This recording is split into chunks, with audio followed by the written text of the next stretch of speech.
reunion between Harry and his family. James, good morning. Yeah, that's right, Gio. Good morning. It is 3 years to the day since Queen Elizabeth died, and London has been marking the anniversary with gun salutes this morning. Invited to appear on the balcony at Buckingham Palace on Saturday with working members of the royal family. Even Harry's children aren't safe from palace politics. Archie and Lilibet can't slip through the cracks. Names that once carried royal promise are now at the center of a storm, leaving Harry shaken, emotional, and reportedly in tears. The one hope he clung to, the chance for his kids to have a place inside Buckingham Palace, has been crushed by none other than his father, King Charles. The Duke and Duchess of Sussex's children are officially Prince Archie of Sussex and Princess Lilibet of Sussex. Let's take a step back. Since stepping away from royal duties in 2020, Harry and Meghan have tried to straddle two worlds, one foot in California, marketing themselves as global celebrities, the other still dangling in the corridors of the palace, waving their crown connections whenever it suits them. They've built their image on this dual life, royal titles for credibility, Hollywood charm for cash. But here's the hard truth, you can't have it both ways. And Charles, despite his soft-spoken image, has finally drawn a firm line in the sand. Sources say Harry has been begging, truly pleading, for Archie and Lilibet to have a place in the palace, playdates with cousins, time with their grandfather, even a small connection to royal tradition. But Charles isn't budging. The king reportedly made it perfectly clear, Buckingham Palace's doors are closed to the Sussex children. And folks, that's a huge moment. Not because Archie and Lilibet did anything wrong, they're completely innocent, but because Charles's decision sends a bigger message. The monarchy is moving forward, and it's doing so without them. Royal commentator and author Lady Colin Campbell. Lady Colin Campbell, do you think the king should meet Harry? Absolutely not. I think it would be a fatal error to meet Harry. There's no reason why he should. It's not. Imagine Harry's heartbreak.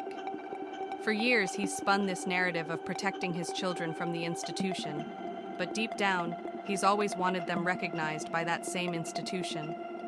Why else would he fight tooth and nail for Archie and Lilibet to be called prince and princess?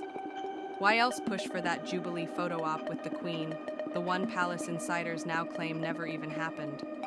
Titles, lineage, recognition, it all matters to Harry. No matter how loudly he and Meghan scream about independence, the Duke of Sussex's son and daughter are now Prince Archie of Sussex and Princess Lilibet of Sussex. But Charles's refusal isn't about being cruel, it's about survival. The king knows the crown has limited resources and can't waste energy on half-in, half-out players who share family secrets with Netflix and still expect a royal welcome at Christmas. Protecting the monarchy means keeping it tight, disciplined, and drama-free. And as much as it hurts to admit, Harry's children represent a direct link back to Meghan. And in palace eyes, Meghan is the wedge that split everything apart. This isn't the first time this issue has come up. Sources say Harry has been lobbying behind the scenes for years, trying to convince his father and brother that Archie and Lilibet should grow up with at least some royal connection, not as working royals, but recognized members of the family.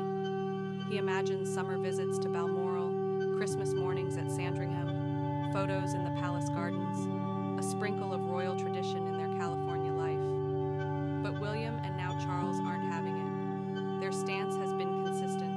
No titles beyond what the law requires, no special treatment, no palace privileges. And this is where the emotions hit hard. Insiders say Harry completely broke down when Charles's message finally sank in. The tears weren't just about his kids, they were about him. Because if Archie and Lilibet don't have a place in the palace, what does that mean for Harry? If his children are outsiders, he's left adrift. No legacy, no anchor, no bridge back to the life he once knew. You can almost picture him in Montecito, scrolling through photos of George, Charlotte, and Louis on the Buckingham Palace balcony, the next generation of royals smiling in perfectly coordinated outfits. Then he looks at his own children, growing up thousands of miles away, separated from their cousins, their heritage, their so-called destiny. That contrast cuts deeper than Harry will ever admit. The Duke of Sussex title. Well, I have heard it said that maybe part of this this reason is that he wants to stop, the king wants to stop Archie inheriting that title. Meanwhile, Meghan is reportedly furious, not because she wants Archie and Lilibet stuck in royal rules, but because this rejection hits the Sussex brand where it hurts. Their entire Hollywood empire relies on those kids being royal, the titles, the lineage, the connection to the throne. That's what makes them valuable to Netflix, Spotify, book publishers, and whatever new venture Meghan is planning next. Strip away that royal link, and what do you have? Just another celebrity family in California. The magic disappears, and Meghan knows it. That's why she's allegedly pressuring Harry to push harder, even as the walls close in. But Charles isn't leading with emotion. He's playing the long game. The king has spent his whole life balancing family love with royal duty. He knows the monarchy isn't about feelings. It's about protecting the institution. And he knows Harry and Meghan's track record all too well. Oprah, Netflix, every family meeting ends up in the headlines. For Charles, welcoming Archie and Lilibet isn't just about two children. It's opening a door that could unleash chaos, and he refuses to take that risk. The irony? Harry has become exactly what he once accused his family of being, transactional. He sees the monarchy not as an institution of duty, but as a brand his children are meant to inherit. And Charles, quietly but firmly, has decided that brand is too valuable to share. This refusal sends a crystal-clear message to the world. The monarchy isn't bending to California demands. It's not swayed by PR stunts, emotional pleas, or Hollywood-style victimhood. It's drawing hard boundaries. And for the first time in decades, Charles is showing the steel backbone his critics always claimed he lacked. So where does that leave Harry? Lost, desperate, and, according to insiders, privately broken. The tears aren't just about rejection, they're about realizing the finality. Once Charles shuts this door, it won't open again.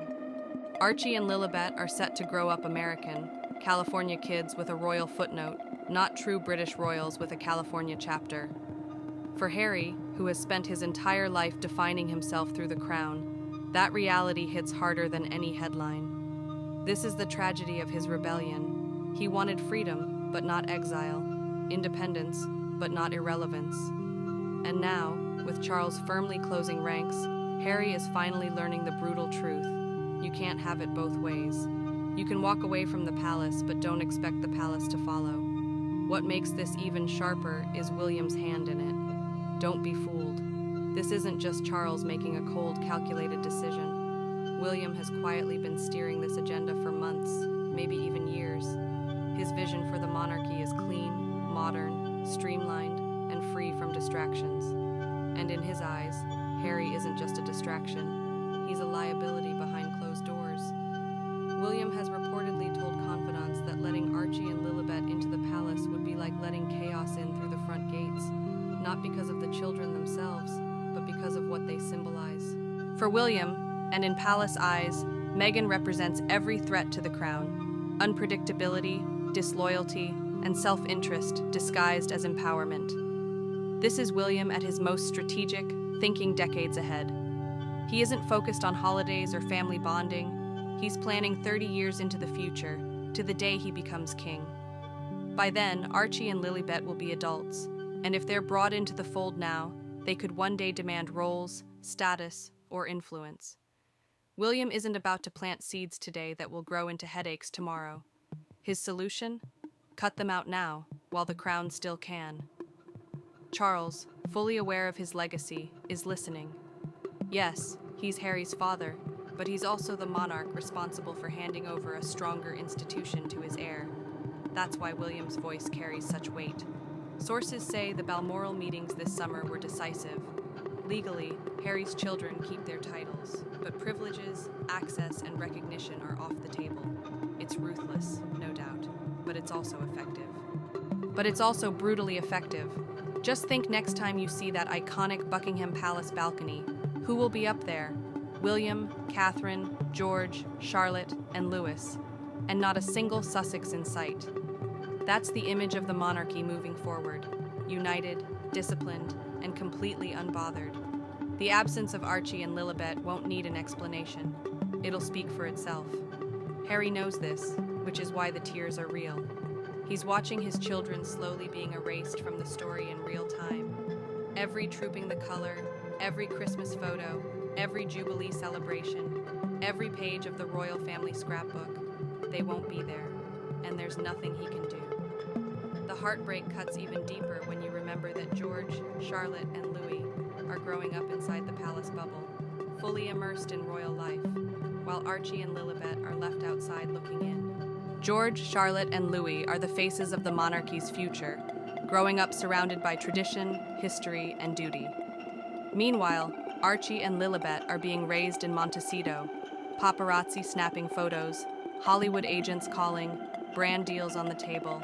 The divide between the cousins isn't just physical, it's cultural, spiritual, and irreversible.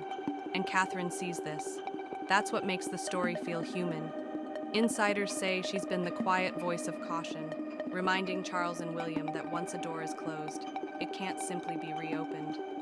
She reportedly feels a pang of sadness for Harry, not Meghan, not the drama, but for the brother she once saw as William's closest ally. Catherine knows William has hardened, but she can't stop worrying about what it means for the children. Will George and Archie ever know each other as cousins? Will they grow up as strangers, separated by decisions made at a palace table? Still, Catherine isn't fighting too hard. She knows William is immovable when it comes to Harry. Every scandal, betrayal, and headline has chipped away at William's patience, leaving nothing behind. And she also knows Charles, warm as he is, isn't going to override his heir. This is William's monarchy in waiting, and choices like these are shaping it now. The consequences are harsh. Harry's California kingdom, every Netflix deal, every book contract, every brand partnership depends on one thing: the Sussexes still being royal outsiders. But if Archie and Lilibet are officially shut out of the palace, the illusion falls apart. They're no longer royal outsiders. They're just outsiders, plain and simple. Hollywood knows it. Industry whispers are already spreading. Without that royal connection, Meghan and Harry's star power is at risk. Why would a streaming giant pay top dollar if the couple can't even offer a palace link? Why would brands invest if the supposed next generation of Sussex royalty is irrelevant to the monarchy? The palace's decision to freeze out Archie and Lilibet doesn't just hurt Harry emotionally, it strikes at the very core of the Sussex business model. That's why Meghan is reportedly furious, not because she wants her kids paraded on palace balconies, but because this move threatens their long-term brand. The Sussex empire is fragile enough as it is. Spotify gone, Netflix shaky, public opinion slipping, and now the royal side of the equation is crumbling too. For Meghan, this isn't just a family snub, it's a financial nightmare. And here's the thing, the palace isn't saying much publicly. That's the genius of it. By staying silent, refusing to explain or defend Charles and William, they let actions speak louder than words. The message is clear. Archie and Lilibet are not part of the royal family's working future. End of story. No press releases, no excuses, just absence. And absence is a powerful tool. It makes the world notice what's missing, without the palace ever lifting a finger. Meanwhile, Harry is spiraling. Sources say he's been reaching out over and over, trying to arrange private talks, pleading for reconsideration, even offering compromises. But the silence from Buckingham Palace is deafening. Every ignored call, every stiff letter, every closed gate chips away at his hope. This isn't just rejection, it's exile in slow motion.